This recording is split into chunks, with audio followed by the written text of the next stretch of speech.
Thank you, Mr. Chairman, and good afternoon, everyone. Mr. Chairman, members of the board, shareholders, and guests, and loyal employees to Postmedia. When choosing a venue of today's meeting, it seemed fitting to be here in this very building, because next year at this time, we won't be. First built by Southern Inc. in 1986, 1450 Don Mills Road, it's been the home to news gatherers and storytellers and visionaries intent on preserving an important cornerstone of our democratic society, free speech. And in 1998, this very building was the birthplace of the National Post. Since then, this building has hosted most prime ministers, most would-be prime ministers, most premiers, and most would-be premiers. Countless titans of commerce, scores of the elite of Canadian academia and media. This building has seen more than its fair share of black limos pulling up to the doors, carrying important people, hoping to inject themselves into the national conversation. This building has a proud history as a publishing hub. From Southern to Hollinger to CanWest, these companies are often remembered for their troubled final days. However, they were led by proud and passionate people who fought to protect the vision of the media landscape in Canada. The newspaper industry of the past was colored by family dynasties, Sutherland, Asper, and Black. Our future visionaries are people who move in different circles. They influence social networks, they're virtual. They comment and like, they post and pin. If they share a last name at all, it begins with that accent, like a Twitter. We used to construct newspaper buildings to house enormous iron printing presses. We needed our buildings to accommodate shipping docks and distribution trucks. Now we need collaborative spaces with high-speed internet and wireless connectivity, close to the heart of the city and the digital innovation community. And so we're moving to Bloor Street beginning in December of this year, a move that will herald a new chapter in this company's future. And just as the way we create and distribute news has changed, so too must the business model established over the last 2 centuries. We will achieve this through our continued commitment to reducing our legacy cost structure and investing our energies in evolving growth areas. But we hope we're not alone in taking a new look at the old ways. We need to embrace the global economy for all it has to offer. While we're not immune to the downturns and uncertainty of a global economy, we should also be able to benefit from the opportunities that it holds. Canada's a country that embraces free enterprise, a country that believes in competition, the more the better. Allowing greater competition through investment benefits everyone. It maintains diverse journalistic opinions. It provides readers more options and gives advertisers greater choice at more competitive rates. Our government is beginning to address outdated restrictions on foreign ownership for some industries, and we will continue to pursue similar considerations for ours. We believe that allowing for foreign investment can help to even the playing field. We need to put a stop to allowing foreign competitors to siphon off our revenues without any restrictions while hindering the newspaper industry. Currently, digital businesses operate in Canada without any ownership restrictions. Advertisers can claim advertising as a business expense for tax purposes on digital properties of any ownership structure. For newspaper companies, this is just not so. In this new era, where publishing companies such as ours operate increasingly online, these formerly protectionist measures now serve only to move revenue away. These outdated restrictions in the current climate serve only to limit the resources available to Canadian publishers and our newspapers across the country. This is an ongoing effort and will take time and patience. As a former politician myself, I know the process can take time. Hopefully, common sense will prevail. For our part, as we enter our 3rd full year, we will keep up efforts to implement initiatives that move this company forward. We must face the implications of a changing audience dynamic and an uncertain revenue outlook. We must ensure that we continue to explore new opportunities and seek a deeper understanding of our audiences. Recreating a cost structure that supports a new business reality, rather than continuing to subsidize the nostalgia of a former business model, is certainly critical.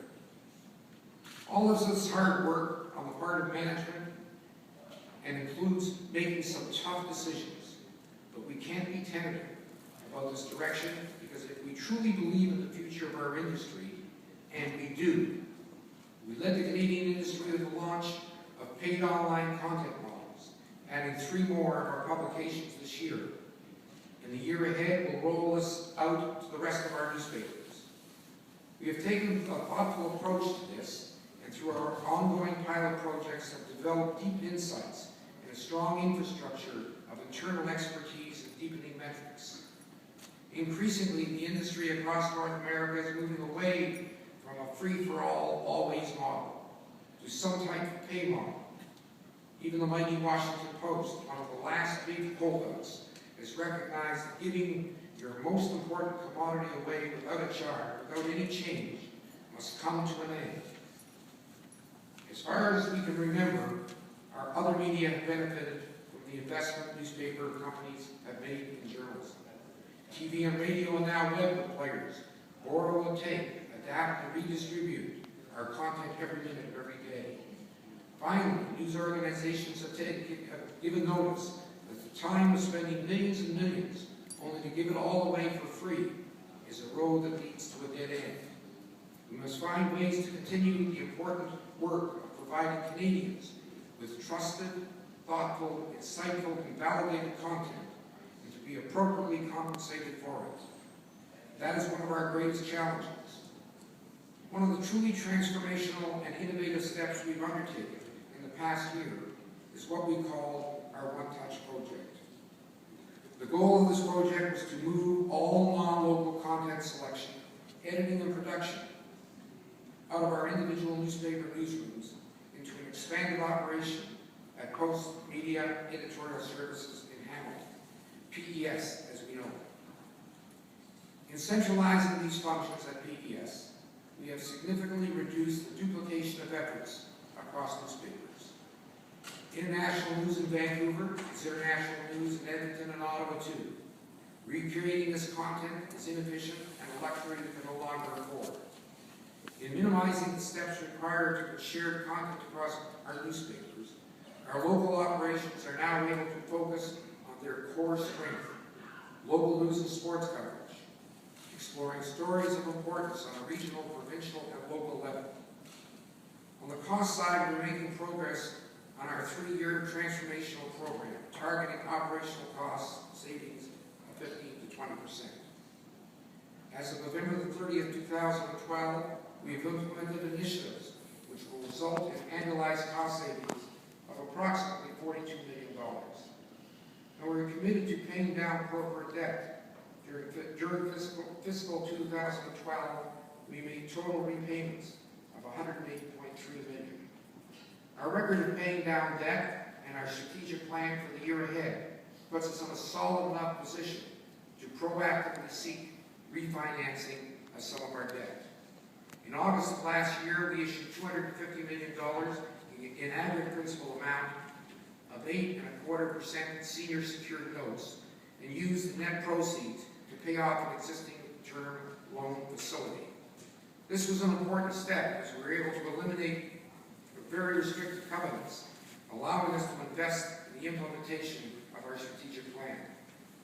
For fiscal 2013, we have set aggressive targets and will keep a laser focus on accelerating the transformation necessary to become a more profitable, nimbler, and future-focused company. Our strategic imperatives for the year ahead include 4-platform product strategy with targeted differentiated products and services by brand and across our 4 platforms of print, web, tablet, and smartphone. Audience-based selling, which involves a shift of our sales strategy from the traditional sale of impressions to advertisers to selling audience and results. Better knowing our audiences will help us to aggressively grow digital revenue and implement other strategic sales initiatives. As we've talked about before, an ongoing reduction of print-related legacy costs is a critical strategic driver. It is imperative that we reduce our print-related infrastructure so that we can both continue to aggressively pay down our corporate debt and so that we can invest in growth areas of the business. And most importantly, our people. We must encourage and seek out the best ideas from all areas of the company and celebrate our successes.